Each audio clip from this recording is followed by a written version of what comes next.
नमस्कार विद्यार्थी मित्रांनो, मी तुमची एज्युकेटर श्वेता चंदनकर तुम्हा सर्वांचे ग्लोबल ऑनलाईन मराठी या YouTube चॅनलवर स्वागत करते.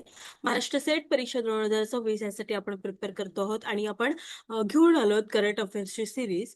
या आधीचे व्हिडिओ तुम्ही बघू शकता. आज आपण पर्यावरण एन्व्हायरमेंट जो आहे त्यावरचे करंट अफेअर्स बघणार आहोत. एकंदरीत आपला युनिट 9 जो आहे तो एन्व्हायरमेंटवर पण आहे, त्यामुळे हा युनिट जो आहे तो खूप महत्त्वाचा ठरतो. त्यामुळे त्या संबंधित असलेले करंट अफेअर्स आपण आज बघणार आहोत, त्यामुळे हा व्हिडिओ शेवटपर्यंत नक्की बघा. ग्लोबल ऑनलाईन आपल्यासाठी घेऊन आले महाराष्ट्र सेट पेपर 1 2026 याचा क्रॅश कोर्स जो मंडे पासून सुरू होते आहे, ज्यामध्ये तुम्हाला लाईव्ह क्लास मिळणार आहे, रेकॉर्डेड लेक्चर्स मिळतील आहे, 10 युनिटचे नोट्स मिळणार आहे, unit wise MCQs 5000 plus MCQ series 50 अधिक मॉक टेस्ट, लास्ट 15 वर्षाचे पीवायक्यू विथ सोल्युशन आणि 1 वर्षाची व्हॅलिडिटी आहे. याची फीज आहे 3000 रुपये आणि आफ्टर डिस्काउंट 2600 रुपये असणार आहे. जर का तुम्हाला इनरोल करायचं असेल तर तुम्ही दिलेल्या नंबरवर संपर्क करू शकता. पेपर वन सारखंच पेपर टूचा पण कोर्स आपल्याकडे आहे, ज्यामध्ये Marathi, history, commerce, management, computer science, education, life science, library science, chemical science, English literature, political science, economics आणि लॉ आहे. या बॅचमध्ये तुम्हाला पेपर वन फ्री मिळणार आहे. कंप्लीट 10 युनिटचे नोट्स, 20 अधिक टेस्ट, फुल सिलेबस टेस्ट आणि 1 वर्षाची व्हॅलिडिटी. याची फीस 10,000 रुपये आहे, पण आफ्टर डिस्काउंट ती 4,000 रुपये असणार आहे. जर का तुम्हाला इनरोल करायचं असेल तर तुम्ही दिलेल्या नंबरवर संपर्क करू शकता किंवा ग्लोबल ऑनलाईन ॲप प्ले स्टोअरवरून डाउनलोड करू शकता.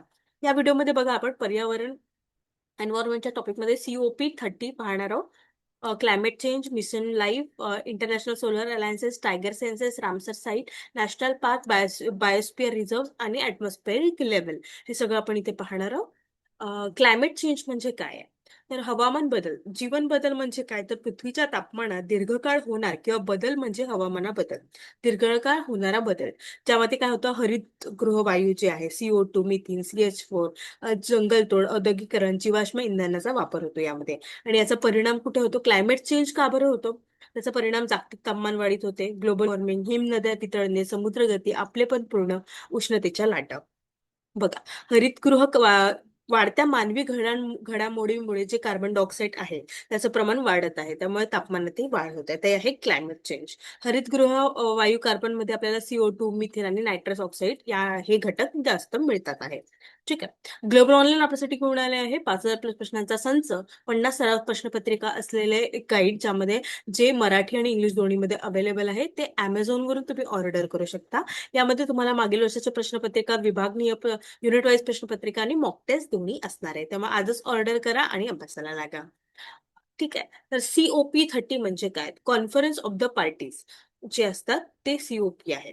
त्याचं फुल फॉर्म काय? कॉन्फरन्स ऑफ द पार्टीज, ज्यामध्ये United nation framework convention on climate change UNFCCC हे जे आहे ते इन्व्हॉल्व्ह आहे. अंतर्गत परिषद जी आहे COP30 हे 2025 ला बेलम ब्राझीलला झाली होती. ठीक आहे, हे नोट करून ठेवा सगळ्यांनी. याचा उद्देश काय आहे? तर हवामान बदलांवर नियंत्रण करणे, कार्बन उत्सर्जन कमी करणे आणि पॅरिस अग्रीमेंटचा उद्दिष्टांचा आढावा घेणे. ठीक आहे. हे झालं COP30. तर COP30 म्हणजे काय आणि त्याचा काय अर्थ आहे? COP30 ही संयुक्त राष्ट्राची UN 30वी वार्षिक हवामान परिषद आहे, जिथे जगभरातील सरकार हवामान बदल कसा थांबवायचा आणि त्यासाठी कशी तयारी करायची यावर चर्चा करतात आहे. COP म्हणजे कॉन्फरन्स ऑफ द पार्टी, याचा फुल फॉर्म विचारू शकते. ठीक आहे, नोट करा. इथे पार्टीज म्हणजे पक्ष 1992 मध्ये संयुक्त राष्ट्राच्या मूळ हवामान करारावर स्वाक्षरी केलेली सुमारे 200 देश होते. आता कुठे होणार? पहिल्यांदा ब्राझीलमध्ये होणार आहे, ती बेलेम येथे आयोजित केलेली आहे. तर आपल्याला असा प्रश्न विचारू शकते, COP30 हे कुठे आयोजित केलेली आहे? तर ब्राझीलमध्ये केलेली आहे, बेलम येथे. ठीक आहे, त्यामुळे तुमचं उत्तर काय असणार आहे? बेलम, ब्राझील असणार आहे. ठीक आहे. पॅरिस करार काय आहे मग? पॅरिस हा जो करार आहे, पॅरिस एकमत तथा पॅरिस पर्यावरण करार हा संयुक्त राष्ट्राच्या जागतिक वातावरण बदलाच्या सभेतील UNFCCC करार आहे. ठीक आहे, मी जे तुम्हाला सांगितलं होतं ना, UNFCCC, हा करार हरितगृह वायूच्या उत्सर्जन, उपशमन आणि त्यासाठी आर्थिक तरतुदीबद्दल आहे. पॅरिस कराराचे मुख्य उद्दिष्ट काय आहे? तर जागतिक वातावरण बदलाचा धोका नियंत्रित करणे. पॅरिस कराराचे मुख्य उद्दिष्ट काय आहे? जागतिक वातावरण बदलाचा धोका नियंत्रित करणे. हे सगळ्यांनी नोट करा. त्यानंतर त्यासाठी या शतकाच्या अखेरपर्यंत पृथ्वीच्या सरासरी तापमानात होणारी वाढ, औद्योगिक क्रांतीपूर्वीच्या तापमानात तुलनेत 2 अंश सेल्सिअस पेक्षा शक्य तितकी कमी होऊ देणे, हे ध्येय करारात ठेवले. किती? 2 अंश. ठीक आहे, हे जे टॉपिक आहे नोट करून ठेवा. त्यानंतर मिशन लाईफ. ह्याचा फुल फॉर्म काय? Lifestyle for environment. याची सुरुवात झाली 2022 ला. कोणी केली होती? नरेंद्र मोदी, पंतप्रधान नरेंद्र मोदी यांनी UN सेक्रेटरी जनरल एस्टोनियो गुटेरेस यांच्या उपस्थितीत. याचं उद्दिष्ट काय आहे? याचे ऊर्जा वाचवा, पाणी वाचवा, प्लास्टिकला नकारता, शाश्वत अन्न प्रणालीचा अवलंब करा, कचरा कमी करा, निरोगी जीवनशैलीचा अवलंब करा आणि ई कचरा कमी करा. हे काय? Mission life. 8 जे आहे ते उद्दिष्ट इथे असणार आहे. ठीक आहे. हे 8ही उद्दिष्ट तुम्ही नोट करून ठेवा. कोणकोणते? ऊर्जा वाचवा, पाणी वाचवा, प्लास्टिकला नकार द्या, शाश्वत अन्न प्रणालीचा अवलंब करा, कचरा कमी करा, निरोगी जीवनशैलीचा अवलंब करा आणि ई कचरा कमी करा. ठीक आहे. मिशन लाईफ सगळ्यांनी नोट करा. त्यानंतर इथे इंटरनॅशनल सोलर अलायन्सेस याची स्थापना झाली आहे 30 नोव्हेंबर 2015 ला. कोणी केली? भारत आणि फ्रान्सने केली. याचं मुख्यालय काय? कुठे? हरियाणा इथे, गुरुग्राम. याचा उद्देश काय आहे? सौर ऊर्जेचा वापर वाढवणे, म्हणजे रिन्युएबल एनर्जीला प्रोत्साहन देणे. ठीक आहे. त्यानंतर येतं टायगर सेन्सस. टायगर सेन्सस म्हणजे काय? तर भारतातील वाघांची अधिकृत गणना काय आहे ते आपल्याला हे आहे. आता 2026 मध्ये ती होणार आहे. 27 मध्ये आपल्याला रिझल्ट येईल. 2022 नुसार 3682 जे आहे ते टायगर्स अवेलेबल आहेत आणि 1973 मध्ये याची सुरुवात झाली होती. सर्वाधिक टायगर हे मध्य प्रदेशमध्ये मिळालेले आहे. जेव्हा 1973 मध्ये प्रोजेक्ट टायगर सुरू झाला तेव्हा भारतात आता अंदाजे किती?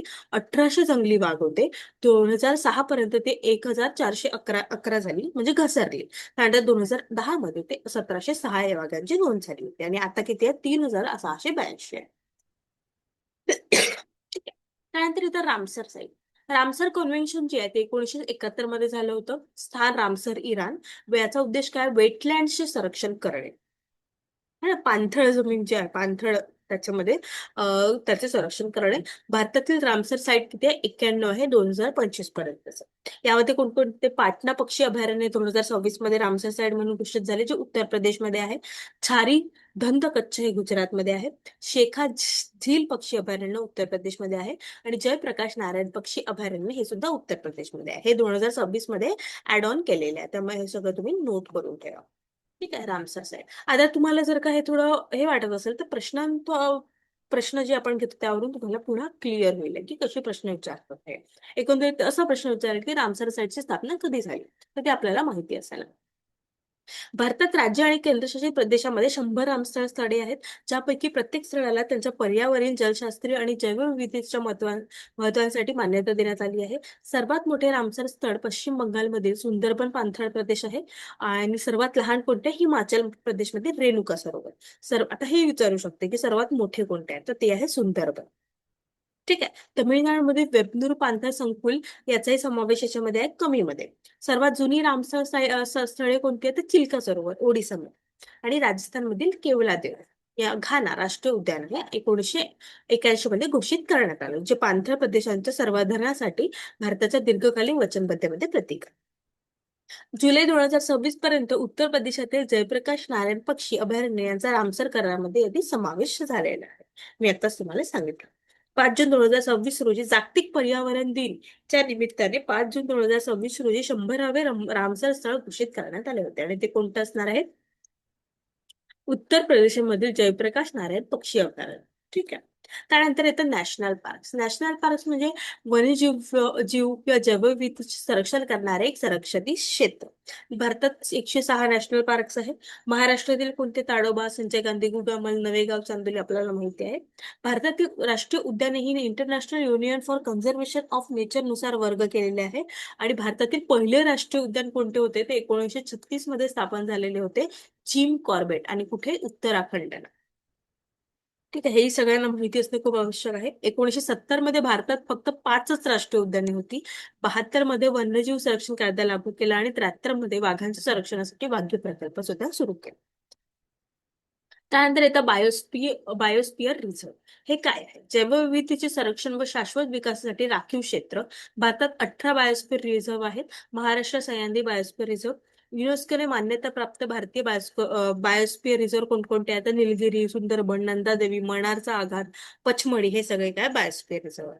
बायोस्पियर रिझर्व कार्यक्रम युनेस्कोने 1971 मध्ये सुरू केला होता आणि 1979 मध्ये पहिले राखीव क्षेत्र त्यांनी स्थापन केले. तेव्हापासून हे झाडे 122 देशांमध्ये 686 राखीव क्षेत्रापर्यंत विस्तारलेले आहे. ठीक आहे. आता बघूया आपण ऍटमॉस्फिअर. यावर नेहमी प्रश्न विचारला जातो वायुमंडळाचे स्तर जे असतात त्यावर. वायुमंडळ म्हणजे काय? तर पृथ्वीभोवती असलेले वायूंचे आवरण हे पृथ्वीला सूर्याच्या हानिकारक किरणांपासून संरक्षण करते आणि जीवनासाठी आवश्यक वातावरण निर्माण करते. यामध्ये 5 आहे: ट्रोपोस्फिअर, स्ट्रॅटोस्फिअर, मेझोस्फिअर, थर्मोस्फिअर आणि एक्झोस्फिअर. ठीक आहे. ओझोन लेअर जे हे स्ट्रॅटोस्फिअर आणि ट्रोपोस्फिअरच्या मध्ये आहे. ठीक आहे. ट्रोपोस्फिअर जे आहे ते 0.8 किमी सर्व हवामानाच्या घटना येथे घडतात. त्यानंतर स्ट्रॅटोस्फिअर, इथे ओझोन स्तर येथे असतो. मेझोस्फिअर, यामध्ये मेट्रॉच्या उल्का जे आहे जळून नष्ट होतात. थर्मोस्फिअर मध्ये रेडिओ लहरी परावर्तित होतात, ऑरोरा दिसतो. त्यानंतर एक्झोस्फिअर हे बाहेरील स्तर उपग्रह येथे प्रदक्षिणा घालत असतात. एक्झोस्फिअर म्हणजे इथे. ठीक आहे. इथे फोटो पण दिलेले आहे. आणि आपण जे आहे ते ट्रोपोस्फिअर मध्ये हे उडत असतो. याची ट्रिक जी आहे कधी कधी लक्षात राहत नाही. TSMTET अशा पद्धतीने तुम्ही ते करू शकता. ट्रोपोस्फिअर, स्ट्रॅटोस्फिअर, मेझोस्फिअर, थर्मोस्फिअर, एक्झोस्फिअर. ठीक आहे. ओझोन स्तर कोणत्या स्तरात आढळतो? ट्रोपोस्फिअर, स्ट्रॅटोस्फिअर, मेझोस्फिअर, थर्मोस्फिअर. तर हा स्ट्रॅटोस्फिअर मध्ये आढळतो. त्यामुळे आपलं उत्तर असणार आहे ऑप्शन 2. हवामानाच्या सर्व घटना कोणत्या स्तरात घडतात? ट्रोपोस्फिअर, स्ट्रॅटोस्फिअर, मेझोस्फिअर, एक्झोस्फिअर. ते ट्रोपोस्फिअर मध्ये घडतात. त्यामुळे आपलं उत्तर काय असणार आहे? ऑप्शन 1 असणार आहे. उल्कापिंड प्रामुख्याने कोणत्या स्तरात जळून नष्ट होतात? ट्रोपोस्फिअर, स्ट्रॅटोस्फिअर, मेझोस्फिअर, थर्मोस्फिअर. उल्कापिंड प्रामुख्याने मेझोस्फिअर मध्ये जळून नष्ट होतात. और ध्रुवीय प्रकाश कोणत्या स्तरात दिसतो? मेझोस्फिअर, थर्मोस्फिअर, एक्झोस्फिअर, ट्रोपोस्फिअर. ध्रुवीय प्रकाश जो आहे हा थर्मोस्फिअर मध्ये दिसतो. त्यामुळे आपलं उत्तर असणार आहे ऑप्शन 2. वायुमंडळात सर्वात बाहेरील स्तर कोणता आहे? ट्रोपोस्फिअर, मेझोस्फिअर, थर्मोस्फिअर, एक्झोस्फिअर. तो कोणता आहे? एक्झोस्फिअर असणार आहे. नंतर COP चे पूर्ण रूप काय आहे? Conference of pollution, conference of parties, conference of the party, convention of the party. COP चे मी तुम्हाला सांगितलं होतं कॉन्फरन्स ऑफ द पार्टीज. त्यामुळे आपलं उत्तर काय असणार आहे? ऑप्शन 3 असणार आहे. COP30 परिषद कोठे आयोजित झाली आहे? Dubai, Baku, Belem, Brazil, Paris. कुठे झाली आहे? बेलम, ब्राझीलला झालेली आहे. त्यामुळे आपलं उत्तर असणार आहे ऑप्शन 3. COP30 कोणत्या वर्षी आयोजित झालेली आहे? 2024, 25, 26, 27. तर ती 2025 मध्ये आयोजित झालेली आहे. त्यानंतर UNFCCC ची स्थापना कधी झाली? त्याचा फुल फॉर्म तुम्ही कमेंट सेक्शन मध्ये सांगा. 1987, 92, 97, 2015. ती झालेली आहे 1992 ला. मग आपलं उत्तर काय असणार आहे? ऑप्शन 2 असणार आहे. खालीलपैकी हरितगृह वायू कोणता आहे? Oxygen, nitrogen, carbon dioxide, organ. हरितगृह वायू जे आहे ते आहे CO2. तर मग आपलं उत्तर काय असणार आहे? कार्बन डायऑक्साईड असणार आहे ऑप्शन 3. मिशन लाईफचं पूर्ण रूप काय आहे? फुल फॉर्म काय आहे? Living for earth, lifestyle of for environment, life for ecology, lifestyle for energy. तर ते असणार आहे लाईफस्टाईल फॉर एन्व्हायरमेंट. त्यामुळे आपलं उत्तर काय असणार आहे? 2 असणार आहे. आता एन्व्हायरमेंट दिवस कधी आहे हा सुद्धा प्रश्न विचारू शकतो. जून 5 ला ते असतात. ठीक आहे. त्यानंतर मिशन लाईफची सुरुवात कधी झाली? 2020, 21, 22, 23. मिशन लाईफची सुरुवात जी आहे 2022 ला झालेली आहे. पंतप्रधान श्री नरेंद्र मोदी यांनी केलेली आहे.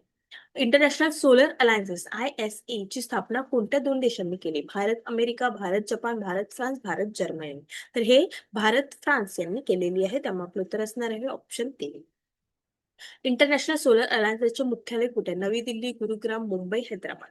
इंटरनॅशनल सोलर अलायन्सेसचे मुख्यालय जे आहे गुरुग्राम, हरियाणाला असणार आहे. त्यामुळे आपलं उत्तर असणार आहे ऑप्शन 2. प्रोजेक्ट टायगरची सुरुवात कधी झाली? 1971, 73, 75, 80. प्रोजेक्ट टायगरची सुरुवात जी आहे 73 मध्ये झालेली आहे. त्यामुळे आपलं उत्तर असणार आहे ऑप्शन 2. 2022च्या टायगर सेन्सेस नुसार भारतात किती वाघ आहे? 3167, 3296, 3782, 3800. 2022च्या टायगर सेन्सेस नुसार भारतात 3682 वाघ आहेत. त्यामुळे आपलं उत्तर असणार आहे ऑप्शन 3. भारतात सर्वाधिक वाघ कोणत्या राज्यात आहे? महाराष्ट्र, कर्नाटक, मध्य प्रदेश, उत्तराखंड.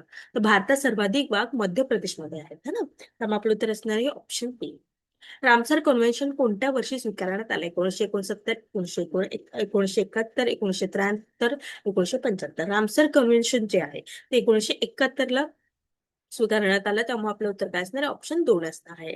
रामसर कन्व्हेन्शन कोणत्या देशात स्वीकारण्यात आली? भारत, फ्रान्स, इराण, चीन. रामसर कन्व्हेन्शन ही इराणमध्ये स्वीकारण्यात आले.